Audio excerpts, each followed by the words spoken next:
ఒక చాప్టర్ది అంటే Indus valley civilisation chapter సంబంధించిన ప్రీవియస్ క్వశ్చన్స్ అన్ని కూడా ఒక దగ్గర నేను తీసుకొస్తున్నాను. సో ఇలా టోటల్ మనకి ఒక 19 క్వశ్చన్స్ వచ్చినాయి. ఓకే, సో ఏంటా క్వశ్చన్స్ అనేవి మనం చూద్దాం. అండ్ ఆ కీవర్డ్స్ కూడా మీకు హైలైట్ చేశాను. ఇక్కడ చూడండి, discuss the salient features of Harappan culture, right the cause of its decline. Okay, ఏం అడిగారు? హరప్పన్ కల్చర్ దాకా సేరియన్ ఫీచర్స్ అడిగారు. సో సేరియన్ ఫీచర్స్ ఏమొస్తే ఆల్రెడీ మీకు అంతా మీకు టెక్స్ట్ బుక్లో ఉంటుంది, ఏదో ఒక స్టాండ్ బుక్లో ఉంటుంది. Right the causes for it's decline, ఇక్కడ డిక్లైన్ గురించి కూడా మీకు ఉంటుంది. అంటే ఇక్కడ ఏంటి, ఫస్ట్ క్వశ్చన్ ఏంటి, సేరియన్ ఫీచర్స్ మీద అడుగుతున్నారు, అలాగే డిక్లైన్ గురించి అడుగుతున్నారు. ఇప్పుడు సెకండ్ క్వశ్చన్ చూడండి, సేమ్ ఇదే పాయింట్ ఆఫ్ వ్యూ ఉంది. Okay, discuss the important features of Indus valley civilisation. ఇక్కడ ఏంటి, సేరియన్ ఫీచర్స్ అడిగారు, ఇక్కడ ఇంపార్టెంట్ ఫీచర్స్ అడిగారు, అంతే, ఏం మారలేదు. నెక్స్ట్ ఇక్కడ ఏం అడిగారు, explain the economic and religious life of Indus people. అంటే ఇండస్ వ్యాలీ సివిలైజేషన్ దగ్గర ఎకనమిక్ కండిషన్స్ ఎలా ఉన్నాయి, రిలీజియస్ కండిషన్స్ ఎలా ఉన్నాయి అనే దాని మీద అడిగారు, అంతే సింపుల్గా. అది నెక్స్ట్ ఇక్కడ ఏంటి, how did the people of Harappan civilization maintain relations with other contemporary civilisations.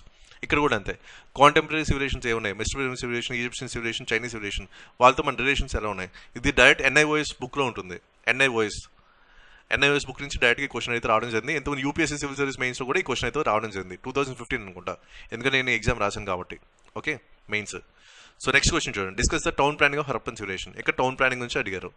Next చూడండి, narrate the cause of decline of Harappan civilization. ఇక్కడ కూడా డిక్లైన్. ఇక్కడ చూడండి, ఇది వేరే స్టేట్ PSCలో అడిగారు. అంటే ఫర్ ఎగ్జాంపుల్ ఇది కర్ణాటక PSCలో అడిగారు అనుకోండి, ఇది మీకు ఛత్తీస్గఢ్ PSCలో అడిగారు. ఇలాగ ఒక PSCకి ఇంకో PSCకి డైరెక్ట్లీ ఆర్ ఇండైరెక్ట్లీ లింక్స్ ఉంటాయి. ఆ లింక్స్ని మనం డీకోడ్ చేస్తాం అనమాట. ఓకే, సో ఇక్కడ కూడా డిక్లైన్ మీద ఒక క్వశ్చన్ అడిగారు. అండ్ ఆల్రెడీ ఇక్కడ కూడా డిక్లైన్ మీద అడిగారు. ఇక్కడ ఏంటి, సెరియన్ ఫీచర్స్తో పాటు డిక్లైన్ అడిగారు. ఇక్కడ ఏంటి, డైరెక్ట్గా ఓన్లీ డిక్లైన్ అనే దాని మీద బేస్ చేసుకుని అడిగారు. ఓకే, నెక్స్ట్ చూడండి, write a note on sculpture art of Indus valley civilisation. ఇక్కడ ఏంటి, ఆర్ట్ గురించి అడిగారు, స్కల్ప్చర్ గురించి అడిగారు అనమాట ఎగ్జాక్ట్గా. నెక్స్ట్ చూడండి, examine critically the economic and social organisation of Indus valley civilisation. Already మనం చూసాం కదా, ఇది వేరే స్టేట్ PSCలో అడిగారు. ఏం అడిగారు, ఎకనమిక్ అండ్ రిలీజియస్ లైఫ్ గురించి. ఈసారి కొంచెం ఆర్గనైజేషన్ పదం పెట్టారు అంతే. అది కూడా ఎగ్జామిన్ క్రిటికలీ అన్నారు. ఈ కీవర్డ్స్ అనేవి మీకు ఆల్రెడీ PDF ఉంటాయి కాబట్టి మీకు ఈజీగా అర్థమవుతుంది. ఓకే, సేమ్ అదే అప్రోచ్, సేమ్ అదే కీవర్డ్స్. నేను ఈ అండర్లైన్ చేసింది ఏంటంటే అన్ని కూడా కీవర్డ్స్. ఆ కీవర్డ్స్ ఏంటో మీకు లాస్ట్లో చెప్తాను. నెక్స్ట్ క్వశ్చన్ చూడండి, examine critically the social and economic life of Indus civilisation. ఇది పైది కూడా వేరే ఎగ్జామ్లో వచ్చింది, వేరే స్టేట్ PSCలో. అండ్ కింద క్వశ్చన్ కూడా వేరే స్టేట్ PSCలో వచ్చింది. సో ఇలా కామన్గా చూడు, చాలా మీకు డైరెక్ట్లీ ఆర్ ఇండైరెక్ట్లీ చాలా రిఫ్లెక్షన్స్ అయితే మీకు కనిపిస్తున్నాయి.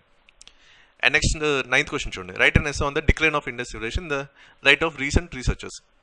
ఇది కూడా అంతే, డిక్లైన్ మీద అడిగారు. నెక్స్ట్ చూడండి, bring out the salient features of Harappan religion. Already మనం ఏంటి ఇక్కడ చూడండి, సెకండ్ క్వశ్చన్ చూడండి, explain the economic and religious life of Indus people. ఇది కూడా అంతే, సేమ్ అదే ఫార్మాట్లో ఇచ్చారు.